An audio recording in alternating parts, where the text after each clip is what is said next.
Bonjour à tous, merci beaucoup d'être là avec nous pour rencontrer aujourd'hui Catarina Bivald. J'ai très envie surtout de vous parler de son dernier livre. Je vous le montre tout de suite quand même, parce que c'est pas très sympa. Il s'agit du Motel des Pins Perdus. C'est une histoire incroyablement belle, un peu difficile d'accès quand même, je ne dois pas vous le cacher, puisque vous allez suivre l'aventure de Eni, une jeune femme de 33 ans, qui habite aux États-Unis dans un petit patelin très mignon, mais qui malheureusement va mourir très brutalement dès le début de l'ouvrage. Et surtout, c'est comment Eni va accompagner tous ses proches depuis l'au-delà pour réussir à vivre ce deuil de façon la plus sereine possible. Alors oui, c'est pas un sujet évident, mais c'est surtout pour ça que nous avons invité Catarina Bivald pour pouvoir en parler.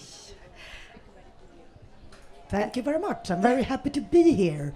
Such a beautiful Merci à tous day. d'être ici dans une très belle journée avec un beau soleil. Je vous envie tous beaucoup de pouvoir parler français. I don't speak a word of French and I've already bought 5 books. Elle ne parle pas français, mais elle a déjà acheté 5 livres. Alors Catarina, j'ai une première question pour vous. Je voulais savoir pourquoi vous traitiez de ce sujet-là, de la mort et surtout de l'accompagnement des proches.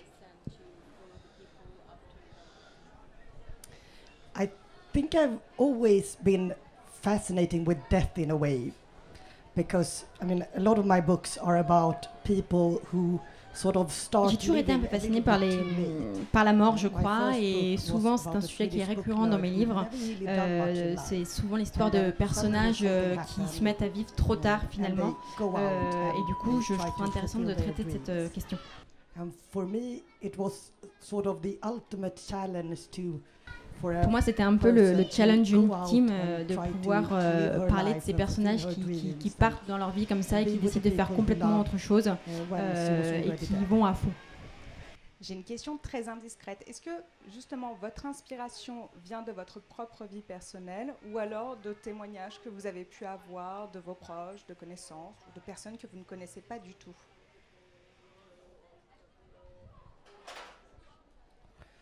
Un petit peu des deux.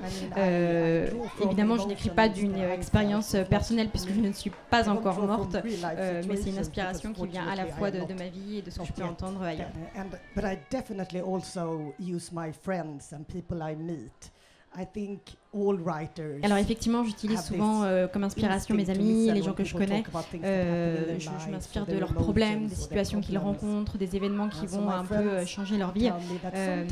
Et en fait, c'est vrai que parfois, quand des amis me racontent une anecdote, un événement qui s'est passé, ils voient une lumière qui s'allume dans mes yeux et ils savent tout de suite que ça y est, en fait, je vais utiliser ces éléments-là dans mon prochain roman.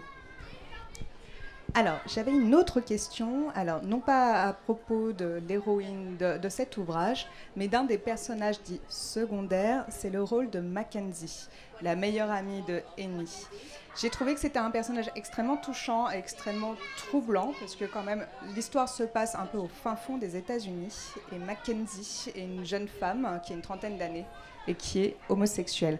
Je voulais savoir justement comment vous avez eu, c'est un peu absurde à dire, mais cette idée de l'homosexualité dans l'Amérique profonde et surtout cette représentation très LGBT positive.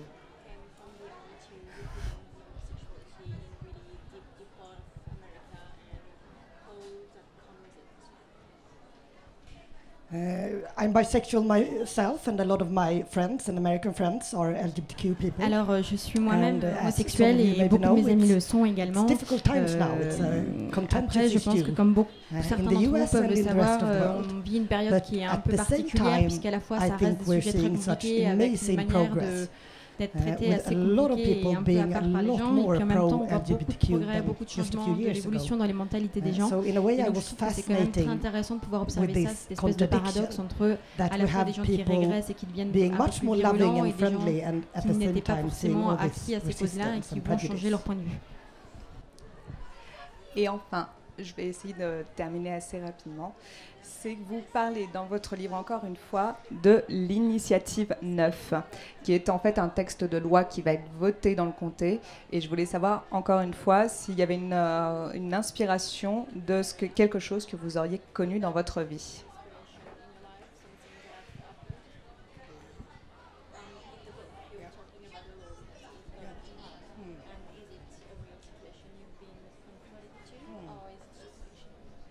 I haven't experienced it, but it is real in Oregon. For 20 years, they tried to pass laws limited the rights of LGBTQ people like 20 times. And I think in Europe today, we're seeing a similar situation with immigrants. C'est une situation qu'effectivement j'ai vécue parce que de là où je viens, c'est des lois qui ont essayé d'être mises en place plus d'une vingtaine de fois. Je pense que c'est une situation qui est assez semblable à la question des migrants aujourd'hui en Europe, qui est qu'aujourd'hui la société fait de questions sur ce que les personnes sont en tant que telles, des questions de société, de loi, alors que ce n'est pas la question, et qu'ils essayent en fait de régenter votre identité propre pour en faire des questions politiques, et tout le monde a une opinion sur ce que vous êtes, ce que vous devriez être et comment vous devrez vivre votre vie et comment vous devriez gérer votre vie. Bah écoutez, Katharina Bivald, merci beaucoup d'être venue sur scène avec nous et merci beaucoup d'être avec nous pour ce week-end de fête. Encore une fois, je vous encourage vraiment à jeter un coup d'œil parce que ça n'a pas l'air très gai, mais c'est une vraiment très très belle histoire d'amour, d'amitié et de renaissance en soi. Je vous remercie 1000 fois et à très bientôt. Thank you very much. Merci beaucoup.